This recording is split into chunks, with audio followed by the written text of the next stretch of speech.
When I was little, my father was famous. He was the greatest samurai in the empire. Hey everybody, my name is Jerry Williams, AKA GreaterSapien. Thanks for stopping by. Man,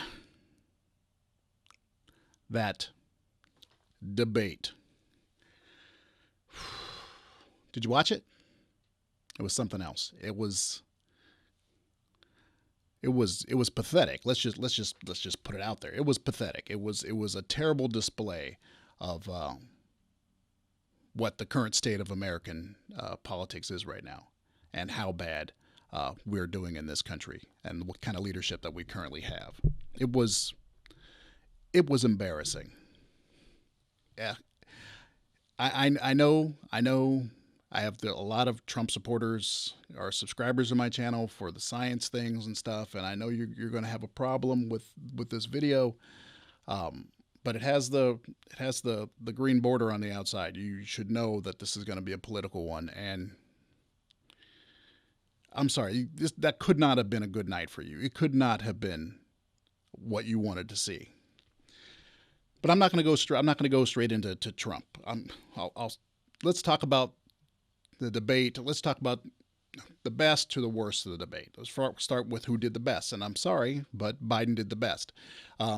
He had a good performance. He didn't have a great performance. We're grading on a curve here. If it were another year and he was going against someone else, like John McCain or a Mitt Romney or just somebody else other than Trump, he probably would have done much worse. But since this is kind of comparison of the two people who were in the ring there. Biden had a good performance. Like I said, not great. He wasn't I will be voting for him. I will be voting for him, not just against Trump, but he wasn't my first choice.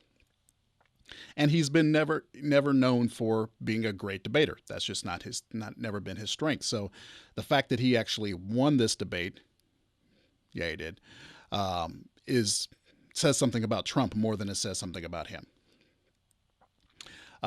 So my opinion of Biden's performance is there were some questions that he didn't answer that I wish he. Now I did do a live reaction to this last night. Not many people watched it.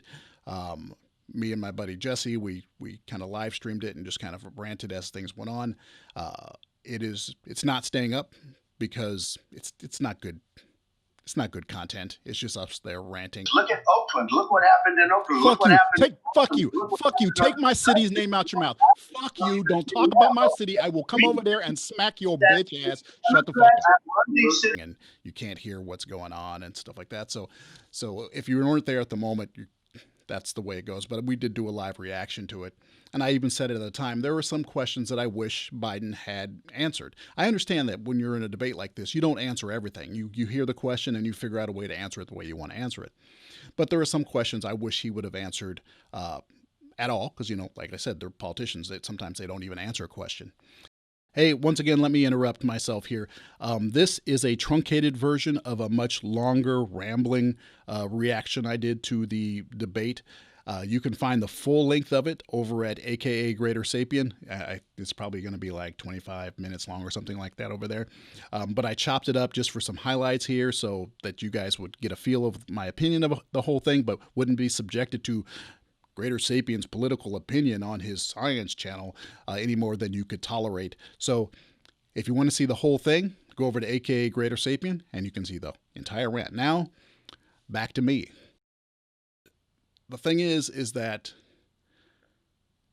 the Trump machine and the Fox News machine, and even some of you people here who come at me, you tried to paint Biden as this senile old man that can barely put two sentences together and he needs help and this and that.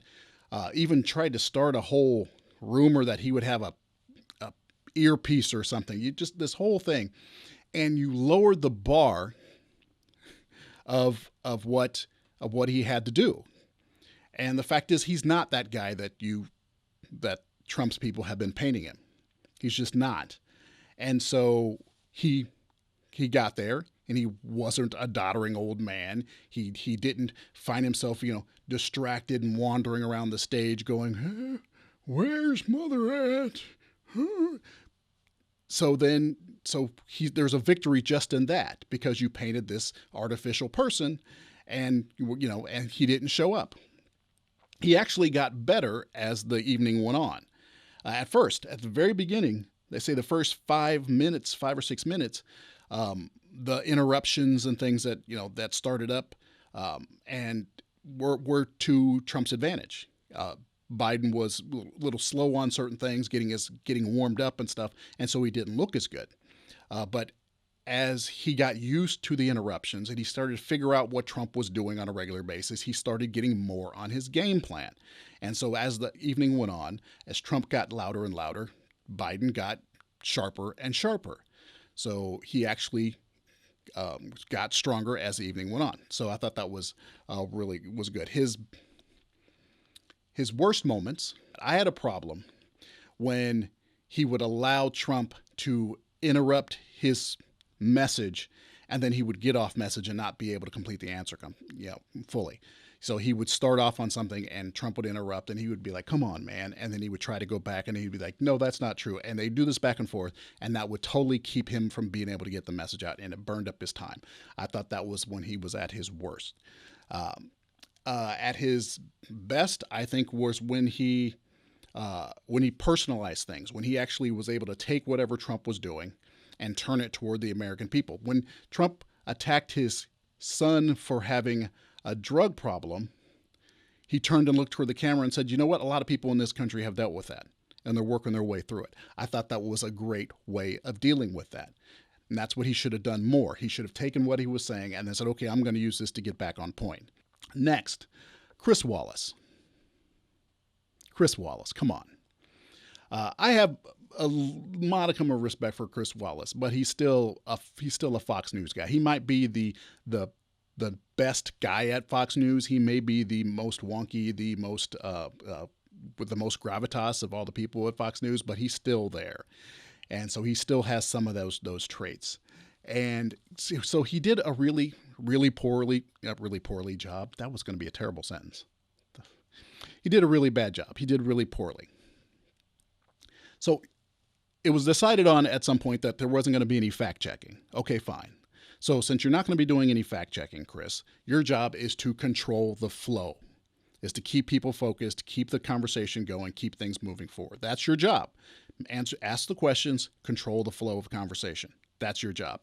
And he screwed that up. He had no control over anybody, but he really had no control over Trump whatsoever. And he should have taken control. He deferred to his authority as president far too often. The questions he gave Trump and the questions he gave Biden, they weren't bad questions, but sometimes they were really poorly done. They were in that Fox News way of asking a question that's really argumentative. And he did it for both. He come at Trump with these really long questions that are just so much preface and points and arguments within the question that then Trump has to address. That's just ask a question, Wallace. And he did the same thing with Biden. It came up more with Trump because then there'd be this back and forth because he'd start to ask a question and then Trump would interrupt. And so then he'd have to clarify it and then Trump would interrupt and then he'd go this back and forth. So then there's like this debate happening between Wallace and Trump. It didn't happen as much with Biden because Biden didn't interrupt Wallace as much when he came to answering questions. He finally did get argumentative with Trump when he needed to and chastising him embarrassingly, kind of like a child, to stop interrupting. Well, he's interrupting too. No, it's more than anything, it's you, Mr. President. You're the one that's doing this. So he had to eventually just lay down that rule. And I'm glad it was a little too late, but he finally said, look, your campaign agreed to these rules. Obey them. And then there's Trump. Come on. Just every so often I would just go, this is the president of the United States. This is the president of the United States. He was disgraceful. It was just terrible. And I'm sorry, I know some of you guys are fans, but he did you no justice yesterday. because you guys come at me for my criticism of him and these traits that I say he has, and how you say that I'm not, I'm biased and I'm reading things into what he's saying, and all these kind of things, that I'm being brainwashed by the left and mainstream media to have these opinions of him. But I'm sorry, he showed every negative trait that I have said about him in that debate last night. From lying. He was petty. He was petulant. He was hot-headed. He didn't have control over his faculties in terms of like just stopping talking when he was asked to stop talking. He was incredibly nasty and, like I said, lying and just belligerent. It was just so unpresidential that it was the worst performance in the history of all debate performances. It was just wretched. He was Trump. He was the Trumpiest Trump. He was the embodiment of his Twitter feed on that stage. But his Twitter feed sucks. It's not presidential. But that's what he was. He was right there. Then he showed complete inability to condemn white supremacy.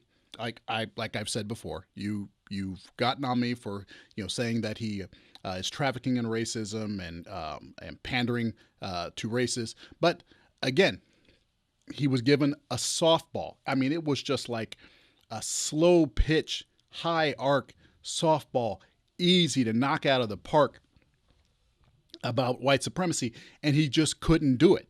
Now, his supporters are trying to say, no, he condemned white supremacy. I mean, look at what he said. But he didn't. And I'm going to play it for you here so you can just watch, and if you want to see the whole thing, go download the debate. Some of you are going to say, well, you're not playing the whole context. I can't play everything of this entire debate because that's just the way things work. But here's what he said.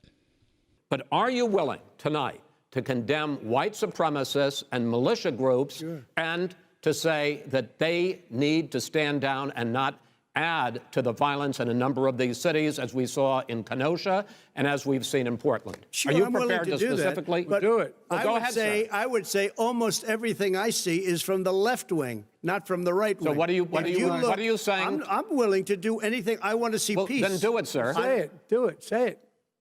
Do you want to call him? What do you want to call him? Give me a name. Give me a white name. Supremacists and Who would right you like me to condemn? White supremacists and right Proud Boys, stand back and stand by. But I'll tell you what.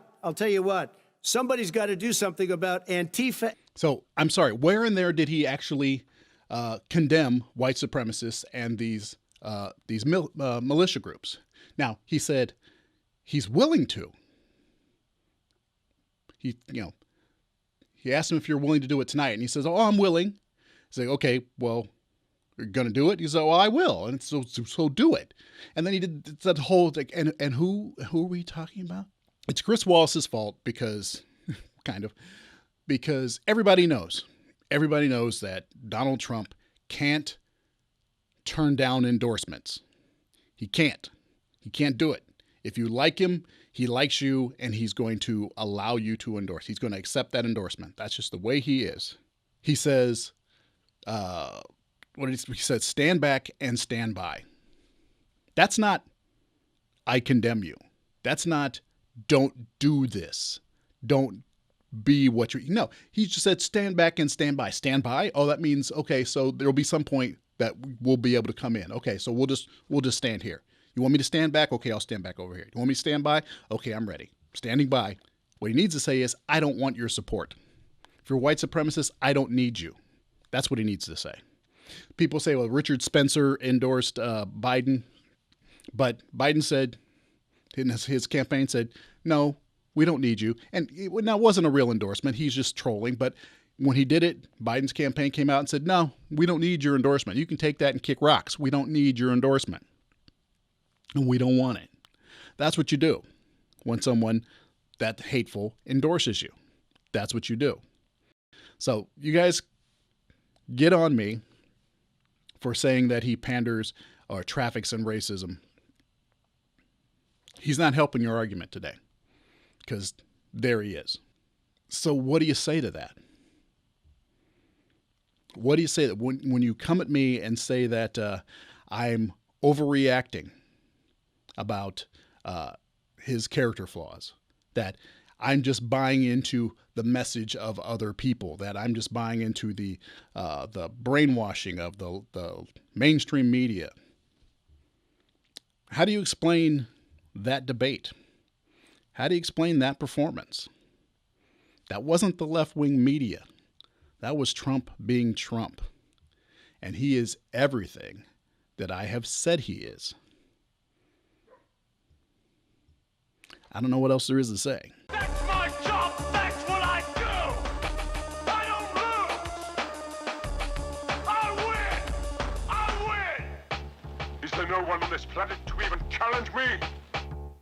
Maybe you came by to congratulate me on last night's victory.